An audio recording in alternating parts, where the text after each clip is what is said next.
The Watcher's Tale, Part 7, Hell's Embrace. Jacob sat at Elohim's desk, writing. The past few weeks had been somewhat quiet. A few visitors came to the house to see Elohim, who had grown silent and seldom said much of anything. Late at night, Jacob would watch Elohim standing outside, staring at the stars, talking to the sky. At times, it would be of anger, and at other times Jacob could hear the sorrow in the man's voice. Still, Jacob wrote, recording everything. As he was finishing a sentence, Elohim walked into the office. "How are you doing?" Jacob asked. Elohim walked over to Atheria's desk, opened a drawer, and pulled out a heart-shaped amethyst stone. He placed it in his jean pocket. He turned and faced Jacob. "I'm sorry, my friend. I have not been myself these past few weeks. My mind..." He paused and fiddled with the stone in his pocket, and then continued, "has been elsewhere, preparing." Preparing for what?" Jacob asked. Elohim motioned for Jacob to follow him. "Come, let me show you." Jacob got up from the desk and followed Elohim out of the house. The afternoon heat and sunlight hit Jacob hard. He had been inside so much he didn't realize how quickly the seasons had changed where they were. The two men walked past a few raised garden beds that were ripe with every type of vegetable you could imagine. Past the garden, they came to a cabin-style outbuilding. Jacob had seen this place before. Elohim had said this was a place for the children to play and do crafts. Now, all the craft tables were sitting outside. Elohim opened up the door and walked inside. The once playfully colored room was now painted black. Candles now littered the space with incense stands, 4 of them standing in each corner of the room. On the floor, crystals formed a circle. Jacob wasn't sure what he was looking at, but everything looked like a ritual was going to take place. You're not planning on sacrificing me, are you?" he asked. Elohim laughed, a sound that even sounded foreign to himself. It had been some time since he laughed. "No, my friend. At least, not yet." Jacob heard the humor in Elohim's tone and tried to fake a smile. If there's one thing Jacob had learned, that with these people and place, anything was possible. "Jacob, my brother, as you know, is extremely powerful." Jacob recalled Elohim recounting his experience in the cabin with Matthias. "His power is growing, and so is his arrogance. I need you to come with me." Jacob walked further in. As he did, the door behind him shut. Startled, Jacob slowly turned around toward Elohim. He looked back at the door. "Where are we going?" he asked with an air of trepidation in his voice. Lighting the candles and the dragon's blood incense, Elohim spoke. "We are going to the council chambers of the Watchers. There is something I must do. Plus, you wanted to know more about the council." Jacob nodded slowly, not sure if he liked what he was seeing. Elohim then offered his hand. Taking the bare of a man's hand, Jacob walked into the circle. "This might feel a bit weird," he said. "Okay," Jacob responded. Elohim began to utter words in a different language. After a minute, the smoke from the incense started swirling around them. As the incense rolled around the two, the room slowly began to fade away into darkness. The room, once warm from the southern sun, grew cold, as if the sun-baked warmth had been swallowed by the darkness. Finally, everything went dark. The entire room they were in, the crafting shack, was now gone. Jacob felt weak. The cold chill crept over his body, engulfing it, as if it were trying to enter Jacob's soul. Jacob began to close his eyes, and finally lost consciousness. Jacob opened his eyes. For a moment, everything was a blur. He couldn't tell where he was, but the cold chill was still there. His body itched with it, like something was clawing all over his skin. Jacob began to itch his skin. While doing so, he saw that he was in a moonlit cavern. Black stone walls surrounded him. He went to walk, but realized that he was sitting down. Jacob also realized that he was alone. "Elohim?" Jacob called. His voice echoed off the walls. He continued to call out his name. Nothing. The only response he received was the echo of his own voice. Jacob sat in silence, unsure what to do or where to go. His ears perked up. There was a sound, distant, but it was there. Jacob couldn't tell what it was. Perhaps it was Elohim. At least Jacob hoped it was him. The sound grew louder, and a small amount of fear began to root inside Jacob. Scratching. That was the sound. The noise grew, and in number. It sounded like hundreds of clawed creatures crawling on every surface of the walls. Jacob scooted up against the corner of the wall. He peered down a large opening that he could now see, but it was black as pitch. But he could feel an ominous energy coming from the cavernous maw. The sounds grew stronger, and he could now hear breathing, panting, like the sound of a wild dog, but multiple. Fear struck him hard when he saw one of the creatures emerge from the mouth of the hallway. From what Jacob could see, the creature was on all fours, its black skin hanging from its boning body. It rose at least 4 feet off the ground. Its claws were talon-shaped, and Jacob could see that they were sharp. Now Jacob could make out the claw marks on the stone wall. What froze Jacob in all abject fear was the creature's face. It had piercing red eyes, a long snout, its mouth filled with razor-sharp teeth, and its serpent-forked tongue licked the air in long strokes. Behind the demon creature, more came, more and more. Jacob kept scooting back, but he had nowhere to escape. The first demon dog had leapt into the air, toward Jacob. Jacob lifted his arms as if to shield himself from the attack. He closed his eyes and screamed. He felt the searing heat against his arms and face. He could see through his eyelids a white, bright light. Following the light came horrid howls and animalistic screams. Jacob then picked up the scent of burnt flesh and sulfur. With the horrid commotion surrounding him, Jacob let out a scream.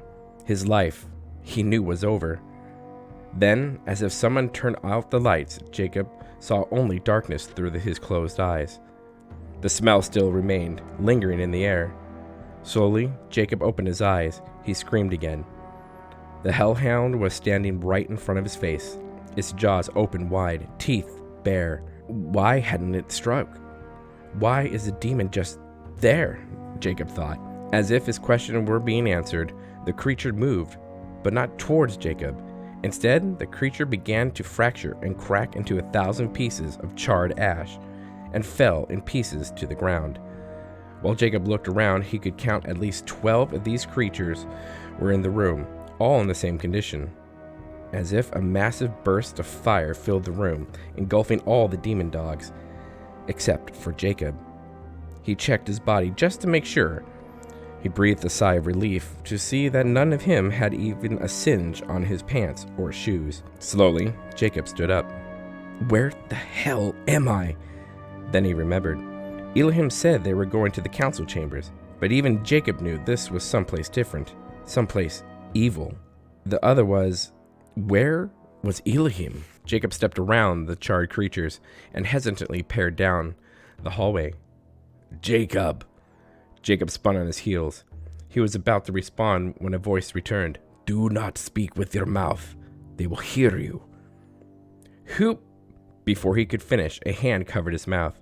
His eyes opened wide with fear. Jacob struggled, but a large arm wrapped around his chest. He was unable to escape. Stop struggling, Elohim whispered in his ear. Jacob struggled for a bit longer, until he felt an extreme calm rush over him. Immediately, his entire body relaxed, and slowly, he could feel Elohim's arms withdraw, but his hand was still over his mouth. Jacob heard his voice again, but not in his ears, but in his mind. You must not speak here, or make any sound. The demons here are attracted to it. Speak only in your mind. About to open his mouth, Jacob heard Elohim's voice again. In your mind, Jacob. Closing his eyes, Jacob thought in his mind, sorry. Elohim removed his hand from Jacob's mouth and turned the mortal. Jacob felt himself being turned around. When he saw Elohim, the man's long beard was braided with silver claps hanging from the end of his beard. He was also wearing a black hooded cloak, the hood covering part of his face. Where is this place? Jacob thought in his mind. Elohim did not answer at first, but then let Jacob know. Jacob, I lied to you. If you had known my true intent and where we were headed, you would not have followed. And now standing on his own and feeling more himself, even though the chill of the place still filled his body. Jacob responded, Elohim, I know this can't be the council chamber. Where the hell are we? You said it, Jacob. Welcome to hell. The two men walked out of the cavern they were in, past the mounds of what used to be hellhounds, and down the circular hallway. What were those creatures? Jacob asked, looking at the charred skull on the ground. Without stopping, Elohim answered, These were hellhounds. Pesky creatures, but extremely useful when you need to hunt for prey. Jacob did not like how Elohim said that. Hunt for prey? He could just imagine what the prey could be or was, yet who it could be. Jacob also had lots of questions. If this is hell, where's the fire, the screaming, the brimstone, and Satan?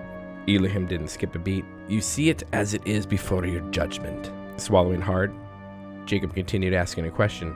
And what happened to these hellhounds? I was sure I was going to die. Elohim paused, removed the threat. Jacob could tell, with how Elohim spoke those words, that he wasn't going to get a full explanation. So Jacob decided to ask his next question. Why are we in hell then? Elohim stopped walking.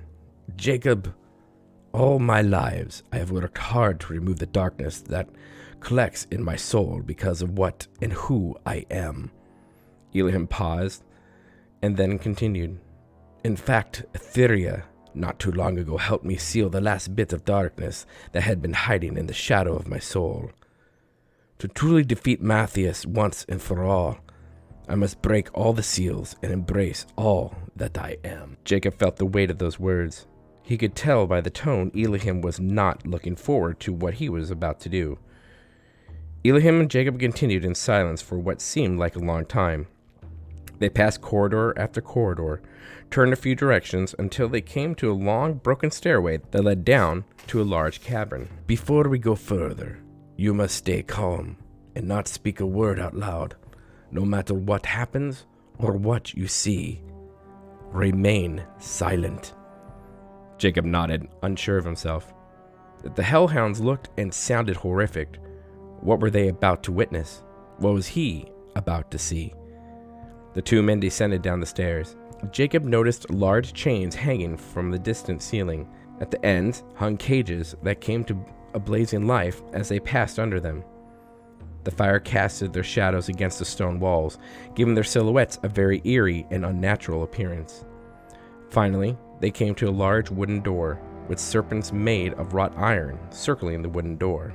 Elohim produced a dagger, which looked like the brass knuckles with large and ominous-looking blade protruding from its center.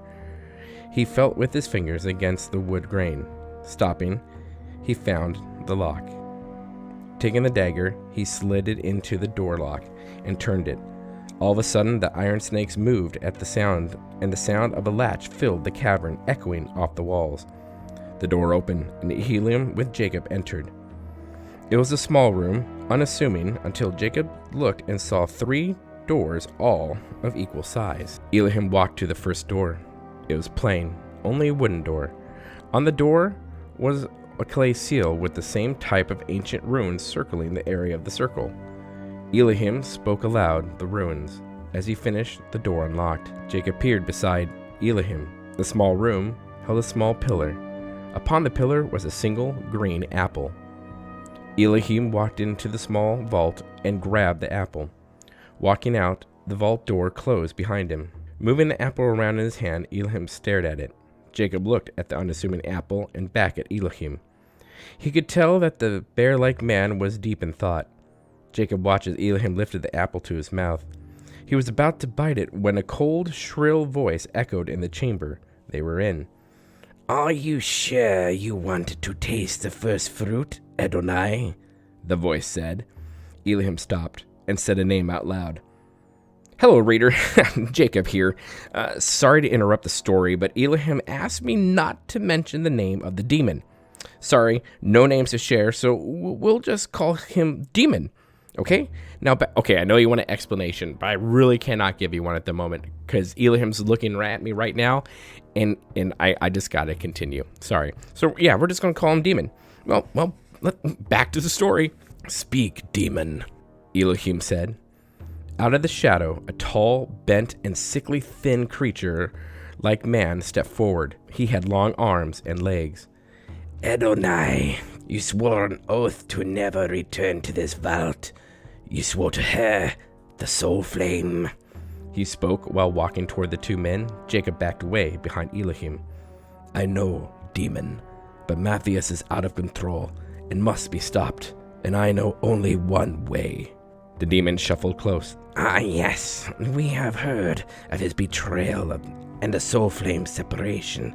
Your brother has, as it seems, been busy. Are you aware, son of the moon, that Matthias has done far worse? Elohim looked back at Jacob and then back to the demon. What are you talking about? He asked. The demon smiled, showing rows of sharp human teeth. Oh, he has killed an ancient of the glade, Ashnard. What?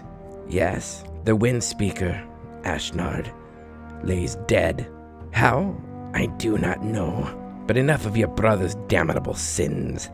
You're here to unlock the seals. So, shall we continue? He said, pointing to the second door. Speechless, Jacob was not sure what to say. The demon ignored him, almost like Jacob wasn't even in the room, which Jacob had to admit to himself was okay. He watched as Elohim drove the dagger key into the second door. The wrought iron bracers were in the shape and the design of a raven's wing. As the key was turning, the wings on the door moved like a fan and closed their wide fan. Sounds of bolts unlocking echoed throughout the room. Elohim opened the door. On the stone altar was a single black raven's feather. Elohim picked up the feather and then walked out of the room. Another sound filled the chamber. From the center rose a stone table with markings on it. Jacob looked closely at the markings. He couldn't make them out and had a strange feeling that whatever these markings translated to should never be spoken. Elohim placed the first fruit and the raven's feather on the table. Human, the demon said, pointing at Jacob. Jacob swallowed hard. Yes. Has Adonai told you what these tomes are? Come to think of it, Elohim didn't say anything about what was exactly in the vaults. Let me tell you then. The demon pointed to the apple. The apple, Jacob, is the first fruit plucked from the very tree. Before the demon could finish, Jacob thought in his mind of the tree the demon was mentioning. Yes, good. The very tree that offered humanity knowledge of good and evil. For the Watchers, however, it's so much more. For when Adonai eats of it, he shall regain what his father, Sol Demir, passed down. Angelic power. For you see, the 5 council members are the last remaining fallen. The demon smiled and then pointed at the raven's feather. Now this, he pointed with a long, stretched out finger. Oh, this one is special. Plucked from Hugin, Odin's first raven. Once our friend here draws his own blood with it, he'll regain the power, an ancient power, one capable of absorbing a person or a lesser god's life force. Jacob could hardly believe what he was hearing. He turned to Elohim. Why give these abilities up? I'm sure they would have come in handy at some point. Before Elohim could answer, the demon spoke. Adonai is far too humble. He gave these dark gifts up to pursue a more righteous path. What about the third vault? What is in there? Jacob asked. Ah, yes, the third, for it represents and keeps close the loss of innocence. As he spoke those words, Elohim walked to the third door. This door, unlike the last two, had no iron gating and no rune-marked seal. It was, in appearance, a simple wooden door, with 2 circle discs placed side by side. One disc held the image of a raven, its head pointing in. The other disc held the same image. The demon shifted over and peered at the seals, and then at Elohim. Your demon's bite, Watcher, he pointed at the blade, will not open this door. She needs to be here. 2 keys, not 1. 2 keys only open this. Jacob joined the two. What do you mean? He asked. He means, Jacob, that since Atheria helped me seal and bind the last of my darkness, she would have to be present to unlock it with me. Elohim reached into his pocket and produced the heart-shaped amethyst, grabbed it with his hand, and lifted it toward the second seal. He lifted his other hand towards the first. Oh, you sneaky devil, you. Ignoring the demon, Elohim closed his eyes and focused on the seals, muttering something under his breath. And then both of the seals began to glow, and getting brighter as he spoke the words. I thought Atheria had to be here, he asked the demon. Yes, she does, but it appears that her energy is so infused with the stone that Adonai is using it as a channel, casting her essence toward the seal. Brilliant, really. They'll be held to pay once she realizes what he has done. About to ask another question, Jacob was interrupted by the sound of cracking stone. The 2 seals broke and fell free from the door. Elohim placed the stone back in his pocket and opened the door. Inside, there was no altar. It was black as pitch. Come out, little ones, Elohim asked softly, as if talking to a child. In fact, he was. 2 children walked out of the darkness, a boy and a girl. The boy, younger, and holding the older girl's hand. They were wearing rags for clothes, and their bodies appeared more skeletal, with skin. Elohim knelt down and kissed them both on the forehead. He whispered something in their ears. The 2 children giggled. It was an eerie sound that froze Jacob's heart. The giggling faded as the children too began to dissipate like smoke. Elohim absorbed their energy. Like that, they were gone. Slowly, Elohim stood up. He turned and faced Jacob and the demon. Jacob stood back, shocked by the large man's eyes. What were once blue steel eyes were now black as night. Oh, you've embraced your true form. True form? Jacob asked. The demon walked over to the table, picked up the feather and apple, and answered Jacob. How familiar are you with the Book of Enoch? I never heard of it, Jacob responded. I see. Short version then. Angels fell from heaven to earth. Some, generals in the heavenly army, fell to Eden. They protected the garden, but also gave in to the sin and became dark watchers. Those were the 5. Jacob thought about what Elohim had said about being neither good or evil. And the 5. They were, of course, the 5 council members. As you know, Elohim is the son of Sol Demir, the patriarch of the house of the rising sun. So Adonai, or Elohim as you call him, carries that same ancient blood. Now, Adonai gave up most of his abilities to distance himself from that darkness. Jacob looked worried, but if he truly wants to defeat Matthias, he'll need to have all his power, right? Yes, Adonai must embrace all of himself if he truly wants to rid the 9 worlds of the stain that Matthias is and has become. The demon spat, showing no love for Elohim's brother. Elohim walked towards the demon and pointed towards the apple. It is time, he said, his voice deeper than usual. He took hold of the apple and without hesitation bit into it. The crisp crunch echoed in the chamber. Jacob wasn't sure what to expect, but what he was about to see left him awestruck. Elohim felt something stirring inside him. His blood ran in his veins like fire. He hunched over, his back screaming in pain. Lifting his head, his voice echoed the pain he felt. Jacob stepped towards his friend, but stopped and saw large bumps forming on Elohim's back, right by his shoulder blades. In a flash of fire, 2 giant wings exploded from his back. Jacob covered his eyes from the light and the heat radiating from his wings. The demon shuffled away, trying to cover his body with his stretched skin. After a few moments, Elohim's wings dimmed, but kept their fiery glow, like strands of fire swirling in the form of tendril feathers. Taking a deep breath, Elohim took the raven's feather and drove the sharp end of it into his palm. As blood pooled in his open palm, a blast of wind filled the room, pushing Jacob off his feet and into a wall, almost knocking him out. The demon sunk his taloned feet into the stone floor. Elohim lifted his head, his wings spread wide. The golden hue of the wings began to dull, and like black ink being dropped into water, his wings slowly turned black. Elohim tossed the feather aside and looked at the wound in his hand. It was already healing, and within seconds, his flesh began to mend. Picking Jacob up, Jacob couldn't believe what he was seeing.